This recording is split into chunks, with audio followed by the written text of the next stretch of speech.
Now, while the sentiment and comments that we're seeing online about the last Pereira and Ankaleav fight are not new, it just seems like MMA fans and even fighters have lost their damn minds and don't even know what they're watching nowadays.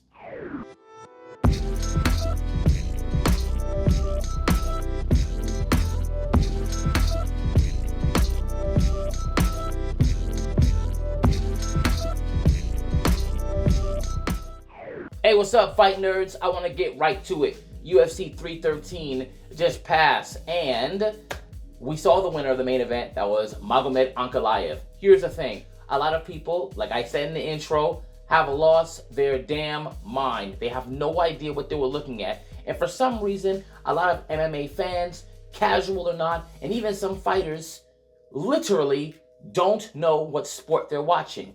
What am I talking about, you may ask? When people are calling what Magomed was doing hugging, as if mixed martial arts does not also have grappling. No, grappling isn't only takedowns and submissions. It can also be controlling someone up the fence while delivering knee strikes to a thigh and body shots and holding a person in a place where they don't want to, i.e. controlling them. That's why they're, gathering the whole control time metric, right? But let's go with this. What actually happened in the fight? You know what? Even before that, here's what a lot of projections were for the fight, and I'll be honest about what I thought was going to happen. I figured if Ankaleav did what he said he was going to do, which was stand up the entire time, that Alex Pereira was going to wind up finding the mark and knocking him out. I think most people thought that. We were like, listen, if this guy doesn't immediately go for the takedown, or at least act like it and mix it up, he's going to have a problem. From the starting bell, we figured that's what would happen. And it didn't. Me and a couple of my friends, we were watching this together, and we were on the edge of our seats for the first 3 rounds. I'm going to say that again. For the first 3 rounds, because he did not go for a takedown. He did have a bit of control time. I believe it was in the first round for 6 seconds. I think he did go for something there, but 6 seconds. Remember that. 6 seconds, and I believe it's going to be on the stat sheet that I'm going to throw up here because the numbers just don't lie. And even though a lot of people are literally saying that this man was hugging for the entire match, there is quite literally evidence of the opposite. But for 3 rounds, he played Alex's game and stood up with him. So that's 3 rounds for Alex to enact the game plan that would have been beneficial for him. Here's the thing. Everything that happened that Magomed was taking advantage of, funny enough, has shown itself in other fights. What would that be? Number one, the fact that Alex does not really throw anything when he's moving backwards. And sometimes he'll just start throwing naked kicks that maybe it might be hard to check, but if you step out the way, like Magomed was doing, you can absolutely take advantage of that. Also, the fact that he doesn't throw too many straights. So when he's throwing a lot of hooks, Magomed was able to get in, see the shoulders move, get out, and get right back into the space that he needed to. We saw this in the first 2, or the only 2 Adesanya fights in UFC. Every time he advanced towards Pereira, he didn't really get hit back. But then when he got the leg strikes, then all of a sudden, Adesanya would want to back up, and he gave Alex the space to start striking again. But had he kept the advance, we see what would have happened. Even when Yuri fought him, when he went forward, he was definitely tagging him. The problem was he had his head all the way up. You know how Yuri is. His head movement isn't all that good. He got caught with a left coming in, and that's what happened the first time. And the next time he got obviously knocked out with that kick that we saw. We always knew that Ankaleav was going to challenge him in the grappling. That's what made this match so intriguing. Has he gotten his grappling better to really withstand this? Now, let's be honest. Even though Ankaleav has shown himself to grapple, he is by no means like an elite wrestler. He's probably one of the better wrestlers in the light heavyweight division, but he is no Khabib or Islam or anybody else from that particular camp. But he is definitely better than Pereira. And he's definitely the only one that you knew, at least we were hoping, would enact this plan, even though the rest of the people in the light heavyweight division really want, for some reason, to kickbox with Alex rather than mix it up with him. But funny enough, even though while we were on our edge of our seats and we were worried about what would happen here, he kept that pressure. He made sure that he even mixed up Alex, and Alex was even saved by the bell, and I believe that was the 2nd round. After mixing him up and really taking advantage of that void in between, going in and out, He had great head movement. There's even at one point he like ducked a left and then grabbed for a single leg. Did he get a takedown? No. And let's talk about that. In rounds 4 and 5, he was controlling him up against the fence. In one round, it was like 3 minutes and 56 seconds. So almost the entire round. And then in round 5 was about a minute and some change. In both of those rounds, he also outstruck him. Here's what a lot of people keep saying, which doesn't make any sense. Oh, I had him winning 3 and 5. 3, Alex did win by about 3 strikes, whether it's significant or total. 3 or 4 strikes, but he did win it. 1 and 3, Alex clearly won by the numbers. But 2, 4, and 5, as we have on the screen here, clearly Ankaleav won. Striking when it came to the second round, and 4 and 5, striking and control time. There should be no dispute here. Yet, because people prefer the striking, and I understand, for the casual fan who may not know a lot about grappling, it's much easier to get into the striking. That's why people watch World Star videos, they love the knockouts, we get it, right?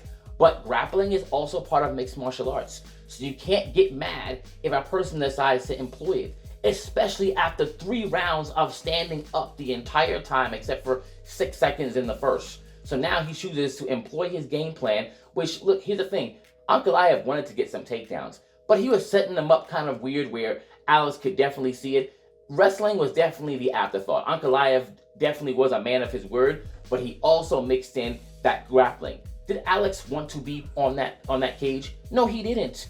And he couldn't get off. He was pretty much helpless. When you're on a cage for 3 minutes and 56 seconds, getting a knee in your legs and body shot and all type of stuff like that, that's it. Mark Goddard, I believe it was in the 4th round, separated them. For what? Because he was throwing punches. Even you heard Daniel Cormier, like, why did he separate him? It doesn't make any sense. Are you doing this for the crowd's entertainment? Or what's happening here? It doesn't really make any sense. Either way, Ankaleav won this on the numbers, and he employed the strategies that you can in mixed martial arts. It's really weird, right? Because boxing fans, when they watch boxing, they didn't go, how come he didn't shoot for a takedown, right? When they're watching jiu-jitsu matches, people who watch that don't go, how come I didn't see a punch? Yet for some reason in mixed martial arts, when people wrestle or employ some type of grappling, they go, why is he just hugging him?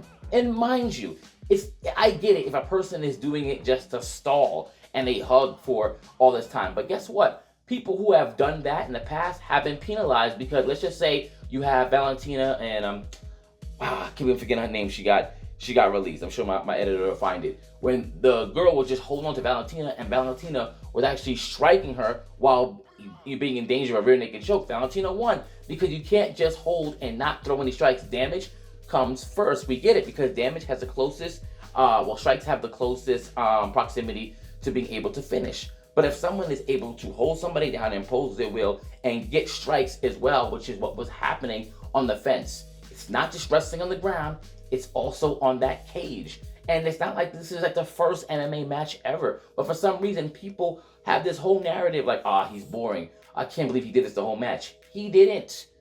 4 and 5. That's when he employed it. There's time for which he did. Alex literally even had almost 4 minutes in the last round to do it, and he still got outstruck. He was backing up the entire fight because of that pressure, and it's okay. Now, what has to change in the second match for the outcome to be different for Alex? I think Alex got to go with more straights. He shot the jab out a couple times, and that jab was pretty nice, but he didn't do it all the time, because he did it a lot when it came to Khalil, and when he found it, it was great. But I think something that Magomed was showing him made him think that he couldn't have a lot of confidence in it. But I think it was there, and it would definitely make Magomed a little bit more weary about stepping in like that. But we'll see. His takedown defense was, like I said, he didn't get taken down, but he couldn't get off the grappling. And just a quick second on Alex's reaction to that. At the end of the fight, he's like, he didn't really do anything but hold me up against the fence. Well, you didn't do anything but let him do it. So what does that mean? That's you, mister. I got a black belt now. You know how they give black belts for knocking people out? Like, jiu-jitsu black belts for knocking people out. Let that sink in. And you're complaining about someone grappling you? Looks like someone needs to work on their grappling, right? Looks like this is the thing that people were talking about, and it actually came through. Now, here's the thing. Alex is an excellent striker with power, which is why this was so dangerous for Ankaleav to do it. But Ankaleav played his game, and then he played his own game.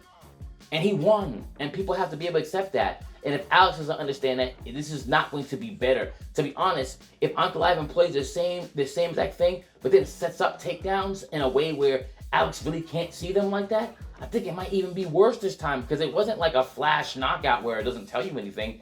It was 5 rounds of someone doing something and not getting knocked out, not necessarily being in super danger. As a matter of fact, the person who was almost finished was Alex, and it was standing up.